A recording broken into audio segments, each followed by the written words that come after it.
As you already know, I'm going to talk about Robert Badinter, which is a high-profile lawyer in France.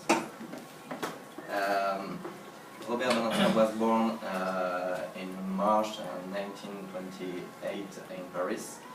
After his law study, he became both a criminal lawyer, a university professor, a politician, and also a writer.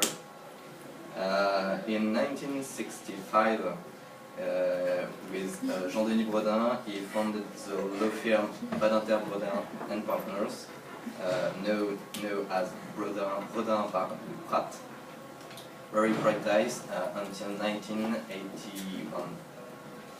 This law firm is now one of the most influent in Paris.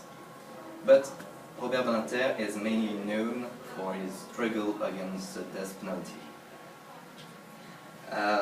Badinter's struggle against the death penalty began after Roger Bontemps' case.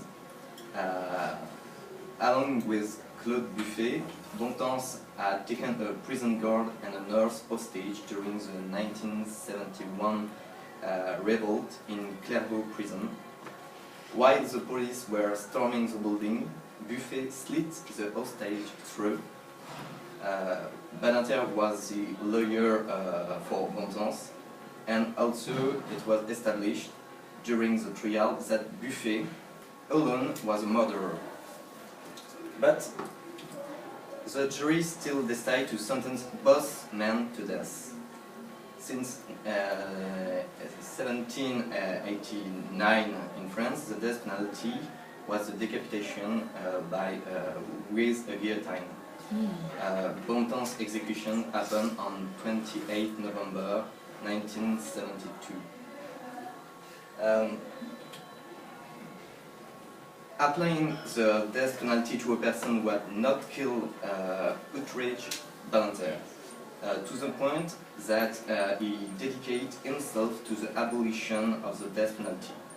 So he wrote in 1973 a book, a famous book, called The Execution, about Bontemps' trial. It was a real pleading against the death penalty. In this context, Robert Badinter agrees to defend Patrick Henry. Sorry. In January 1976, an 8-year-old Philippe Bertrand was kidnapped. Patrick Henry was suspected very soon, but released because of lack of proof. He gave some interview on television, you can see him on television, saying that those who kidnap and kill children deserve death. A few days later, he was again arrested and shown young Philippe's corpse hidden in a blanket under his bed. Scared and shocked by the cruelty and inhumanity of Patrick Henry, a huge majority of French people were convinced that the best catharsis against the life of Patrick Henry was the death of this monster.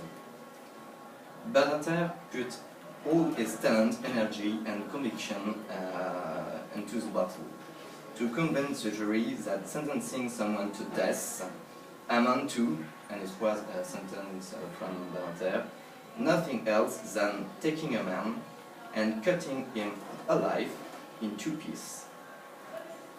The conclusion of his final plea is still remembered as one of the most poignant and convincing speech against the death penalty. In his book titled The Abolition, Badinter recounts how he looked at each and every member of the jury in the eyes, telling them, if you vote for his death, time will pass, tumult and cheering will vanish, and you will remain alone with your decision. The death sentence will eventually be abolished, and your children will know that one day you sentence a man to death, and you will see their look. In the end, Badinter achieved the inconceivable. The member of the jury becomes convinced by his plea. Some of them were even moved to tears, and they pronounced Patrick Henry's sentence as life imprisonment.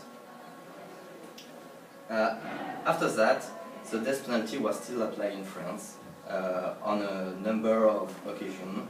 3 people were executed between 1976 and 1981, but it became a matter of considerable public matter.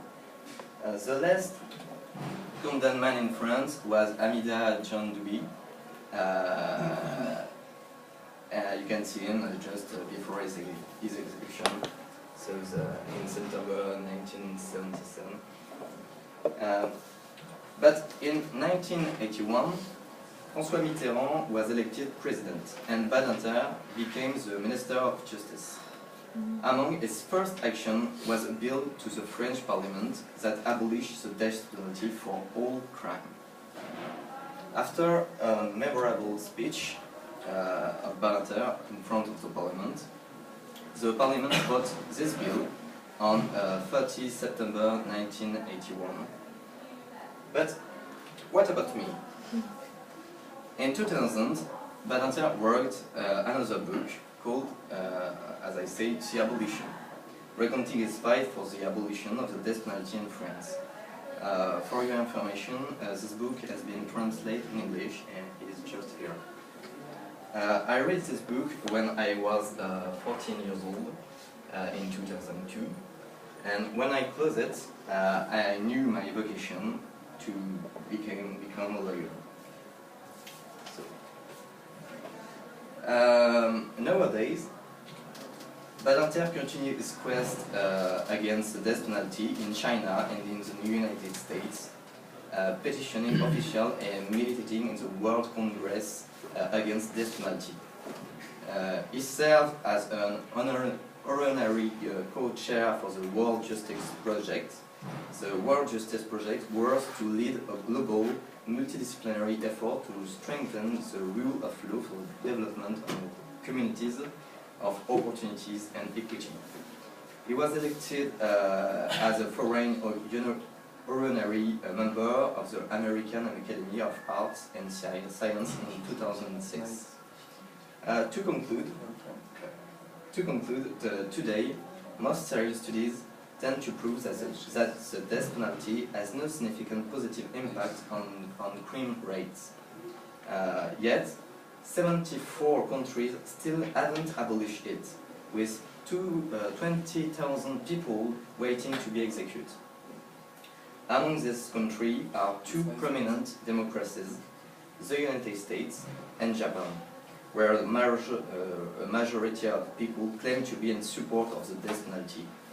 A situation just like France 31 years ago, until a few men choose to defy the polls because they thought that abolishing the death penalty was an issue far more important than their personal careers.